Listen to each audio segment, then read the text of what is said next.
বিয়ের পর কিছু মেয়ের স্বপ্ন থাকে কিভাবে অন্যের ঘরে গিয়ে সংসারটাকে গুছিয়ে রাখা যায় এবং সেই ঘরের মানুষদেরকে কিভাবে সম্পর্কগুলোকে টিকে রাখা যায় এবং সম্পর্কগুলোকে আরও মজবুত করা যায় এই চিন্তা করে থাকে।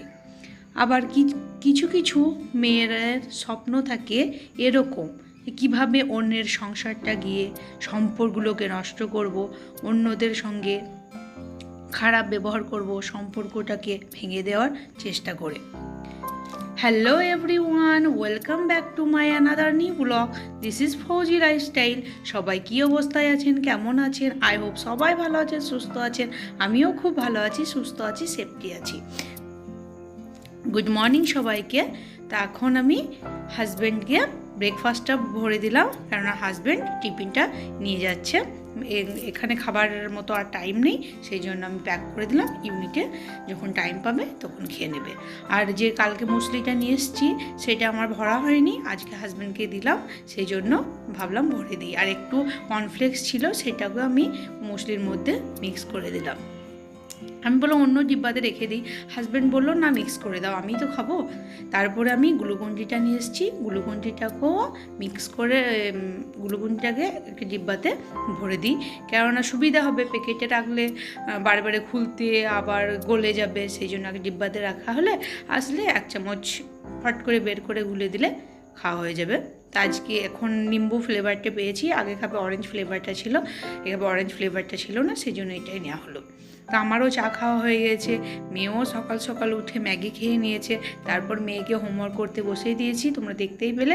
মেয়ে এখন নিজে হোমওয়ার্ক করতে পারে, নিজে পড়তেও পারে, যেটা পারে না সেটা আমি ধরিয়ে দিই, এখন নিজেই করে। একটু বলে দিলেই, মানে একটু ভালোবেসে বললেই নিজেই পড়তে বসবে, আর যখন মন না হবে তখন পড়তে বসবে না। তো এখন আমি কাজকর্মগুলোকে এক এক করে নিচ্ছি, কেননা ছুটি আছে। এদিকে ওয়াশিং মেশিনে কাপড়গুলোকে সব দিয়ে দিচ্ছি, কাপড়গুলো ধোয়া হচ্ছে। একদিকে আমি সমস্ত ঝাড়ু পোছা এখনও করি নাই, কেননা আজকে ব্রেকফাস্ট করার পরে পুরো রুমে ডাইনিংয়ে প্রচুর ঝুল ডাস্ট পড়েছে, সেগুলোকে আজকে আমি ডিপ ক্লিন করব, সেই জন্য এখনও ঝাড়ুটা আমি দিইনি। তা এখন আমি রান্নাঘরে চলে এসেছি, হাজব্যান্ড ডিউটি চলে গেছে, পরোটা বানাবো। তো আমি 4টে নিলাম, এই কারণে আমার দুটো মেয়ের একটা, মেয়ের ফ্রেন্ড একটা ছিল, তো বললো আন্টি আমি তোমার ঘরে পরোটা খাবো। আমি বললাম বেশ বেটা, ঠিক আছে খাবে। তারপরে আর আসেনি খেতে। তো দেখো আমি এখন তাওয়াটা গরম হয়ে গিয়েছে, তা আমি এখন পরোটাগুলো এক এক করে ভেজে নিই, কেননা ওই টাইমে যখন আমি পরোটাটা বেলছিলাম তখন ওরা খেলছিল, প্রচণ্ড আওয়াজ হচ্ছিল। তো ওরা খেলছিল, আওয়াজ হচ্ছিল, সেই জন্য আমি ক্যামেরাটা অফ করে দিয়েছিলাম। দিয়ে আমি পরোটাগুলো সবগুলো বেলে নিয়েছিলাম, তারপরে ভাজা স্টার্ট করলাম। এখন আমি পরোটাগুলো ভেজে নিচ্ছি, কারণ হাজব্যান্ডও ডিউটি চলে গেছে, মেয়ে এখন খেলছে, পড়া করে খেলছে পাশের বাড়িতে। তো আমি একাই খাবো এখন, আমি এখন খাবে না। তা আমি দেখো বাঁধাকপি ভাজা করেছিলাম আজকে, বাঁধাকপি ক্যাপসিকাম আলু সব কিছু দিয়ে একটু ভাজা করে বানিয়েছি। আর গুড় ছিল, তা আমি গুড়টা একটু খেলাম আর রেখে দিয়েছি মেয়ের জন্য। মেয়েকে আজকে গুড় দিয়ে বলো পরোটা খেতে, দেখবো মেয়ে কী বলে। তা আমি এখন চা নিয়েছি, সেই জন্য গুড়টাকে রেখে দিলাম একবার নিয়ে। তো কেননা চায়ের সঙ্গে মানে চায়ের টেস্টটা পাওয়া যাবে না গুড়টা দিয়ে খেলে, আর যদি চাটা না থাকতো তাহলে গুড় শুধু খাওয়া যেত, ভাল লাগে। আর খাজুরের গুড় তো এমনিতেই টেস্টি, খেতেও ভালো লাগে। এখন পরোটাটা আজকে দারুণ সুন্দর সফট হয়েছিল, অনেকক্ষণ ভিজানো ছিল, সেই জন্য দারুণ সুন্দর সফট, আর খেতেও দারুণ সুন্দর লাগছিলো। আমি দুটো খেলাম, তাও মনে হচ্ছে অর্ধখানা খেয়ে নিই, কিন্তু না, গরমের জন্য আর খাইনি। তারপরে খাওয়া দাওয়ার পরে আমি কোমর বেঁধে লেগে গেলাম ঝুল ঝাড়তে। পুরো বেডের উপরে চেয়ার উঠিয়ে ঝাড়ু দিয়ে পুরো যত কার্টেনগুলোকে আজকে কাচার কথা ছিল, কিন্তু পরিষ্কার করতাম, কেননা ওয়াশিং মেশিনে যখন আমি পানি দিতে যাই তখন পানি চলে গেছে, কেননা যেটুকু পানি আছে স্নান করতে হবে, ঝাড়ু পোছা আছে, সেই জন্য ভাবলাম কালকে কার্টেনগুলো কেচে দেবো। কিন্তু আজকে কেচে দিলে ভালো হতো, কেননা একদিনেই পরিষ্কার করছি, সব কিছু পরিষ্কার করলে দেখে একটু ভালো লাগতো। তো আমার পুরো ঝুল ঝাড়া হয়ে গিয়েছে, ঝেড়ে টেড়ে মুছে সব কিছু ক্লিন মোছা লাগিয়ে একবারে পরিষ্কার করে রেখে দিয়েছি। আর বেডশিটগুলো যেগুলো গাত্তা আছে, বেড কভার, তারপরে তোমার তোষক সবগুলো রোদে, আজকে পিলো পাশবালি সবগুলো রোদে দিয়ে দিয়েছি। হালকা রোদ উঠেছে কিন্তু রোদে দিয়ে দিয়েছি, কারণ অনেক দিন রোদে দেওয়া হয়নি। আর আমি ডাইনিংটাও পুরো পরিষ্কার করেছি, সিসাগুলো পরিষ্কার করে দিয়েছি, এই জায়গাগুলো সব কিছু বেসিন টেসিন সব যেখানে যত নোংরা ছিল সব কিছু মুছে ক্লিন করেছি। ডাইনিংটাকেও ক্লিন করেছি, দেখো পুরো ঝুল যেগুলো ছিল সেগুলো সব ঝেড়ে এগুলো এক একটা ফুলদানি, ল্যাপটপ, টেবিল, মেয়ে টেডি, যত বোর্ড সবগুলোকে এক একটা করে উঠিয়েছি আর ক্লিন করেছি। অনেকটা টাইম লেগেছে, পুরো 2 ঘন্টা লেগে গেছে পুরো ডাইনিং আর একটা রুম পরিষ্কার করতে আমার। এইদিকে টেডিগুলোকে সব পরিষ্কার করেছি, এদিকে এইদিকে জানলাগুলো, তারপরে এক একটা বোতল, এক একটা কোটো সব কিছু মুছে ডিপ ক্লিন করে ফ্রিজটাকে ভিতরটা ক্লিন করে নিই, বারটা পুরো ক্লিন করে ফুলের পাতাগুলোকে সব ক্লিন করে পুরো ফিটফাট করে রেখে দিলাম। তারপরে আমি স্নানে যাব। তো স্নানে যাওয়ার আগে আমার মনে ছিল না, অ্যালার্ম দিয়ে হাজব্যান্ড রেখে দিয়েছিল, কেননা আমার ওষুধ খেতে মনে থাকে না কোনো দিনই।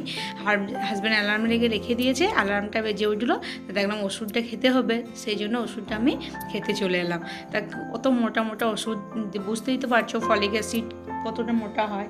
আর ওর স্মেলটা আমি মানে ওষুধ খেতেই পারি না, ও স্মেল নিতেই পারি না, দেখতেই পাচ্ছ মনে হচ্ছে মানে উল্টি হয়ে যাবে, এতটাই মানে বিরক্তিকর ব্যাপার। এমনিতেই ওষুধ আমার পছন্দ নয়, কিন্তু খেতে হবে, ডাক্তারে দিয়েছে, এটাই হচ্ছে ব্যাপার। তো ওষুধটা এখন আমি খেয়ে নিই, তারপরে স্নানে যাব, স্নান থেকে এসে রান্না করবো। এদিকে মেয়ে চলে এসছে, বলছে চকলেট দাও আমাকে, তা ওকে একটা চকলেট কেটে দিই, আর আমি ওষুধটা খেলাম, আমি একটা চকলেট কেটে মুখে ভরে নিই, কেননা গাটা গুলাচ্ছে, ওই চকলেটের স্মেল হলে ভালো লাগবে। তো মেয়েকে দিলাম, মেয়ে বলছে আবার বাইরে যাবো, না বাইরে যা হবে না, ওই জোর করে স্নান করালাম, আমিও স্নান করে নিলাম। তারপরে মেয়ে বলছে আমার খিদে লেগেছে, ওর পরোটাটা আছে, ওকে ওই দেখো গুড়টা দিয়েছি, প্রথমে খাচ্ছিল না, আমি বললাম দেখো গুড়টা দারুণ টেস্ট লাগবে, তাই খেলো, তা বলছে দারুণ টেস্ট লাগলে, ও মিথ্যা করে বলো আমিও ছোটোতে খেতাম, দেখো খেয়ে নাও খুব ভালো লাগবে খেতে। তো মেয়ের পছন্দ হয়েছে, মেয়ে পুরো পরোটাটা, আলুর তরকারিটুকু ঝাল হয়ে গিয়েছে, সেই জন্য মেয়ে পুরো গুড় দিয়ে পুরো পরোটাটা ফিনিশ। আমিও ছোটতে এরকম খাতাম, হ্যাঁ মেয়ে খাচ্ছিল না গুড় দিয়ে রুটি, বলছে গুড় দিয়ে আমি পরোটা খাবো না, আলু তরকারি একটু ঝাল হয়ে গেছে, তা গুড় দিয়ে খাবো না। আমি বললাম আমরা ছোটোতে খেতাম, দেখো একটু টেস্ট করে, তো দেখলো তো বললো ভালো লাগছে, তা খাচ্ছে। আর এখন সময় হচ্ছে 11:46, এখন আমি রান্না বসাইনি, এখনই আমার স্নান করে কমপ্লিট করে সব কিছু ঝুল টুল ঝেড়ে পোছা মেরে কাপড় ধুয়ে এখন মেয়েকে ব্রেকফাস্ট দিলাম, মেয়েকেও স্নান করে দিলাম, আমি স্নান করলাম, এবার রান্না বসাবো। মেয়ে খাক, আগে ফোন দেখো, আমি রান্নাটা করে নিই। এখন আমি চলে এসেছি কিচেনে।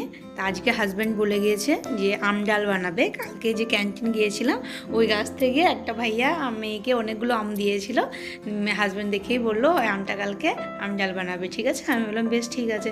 তো সেই জন্য মসুর ডালটা ভালো করে ধুয়ে একটা কাঁচা লঙ্কা একটু লবণ দিয়ে বসিয়ে দিয়েছি সেদ্ধ করতে। তা আমার ডালটা সেদ্ধ হয়ে গিয়েছে, দেখতেই পেলে তোমরা। এখন কড়াইয়ে সর্ষের তেল দিয়েছি, কেন আম ডালে সবসময় চেষ্টা করবে সর্ষে তেল দেওয়ার, সর্ষে তেল দিলে টেস্টটা একটু বেশি হয়। তা আমার প্রথমে সর্ষের তেল গরম হয়ে গিয়েছে, ওর মধ্যে দুটো শুকনো লঙ্কা দিয়ে দিলাম আর সর্ষে দিয়ে দিলাম। এটাকে 30-40 সেকেন্ড মতো ভালো করে ফ্রাই করে নেব, মানে লঙ্কাগুলো একটু লাল লাল হয়ে গেলেই আমি ওর মধ্যে তখন অ্যাড করে দেবো ওই সেদ্ধ ডালটা। তা আমার লঙ্কাটা যখন আমি ফোড়ন দিচ্ছিলাম এমনভাবে ফুটলো, মনে হলো যে চোখের মধ্যে চলে এলে কী অবস্থা করে না হতো।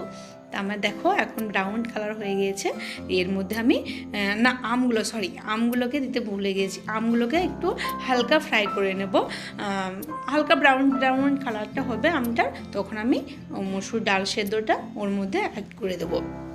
এখন গরমের দিন টক ডাল সবারই পছন্দের একটা রেসিপি, আর সবাইকেই খেতে ভাল লাগবে এই গরমে টক জিনিস। তো আমি এখন বানাই এই গরমে।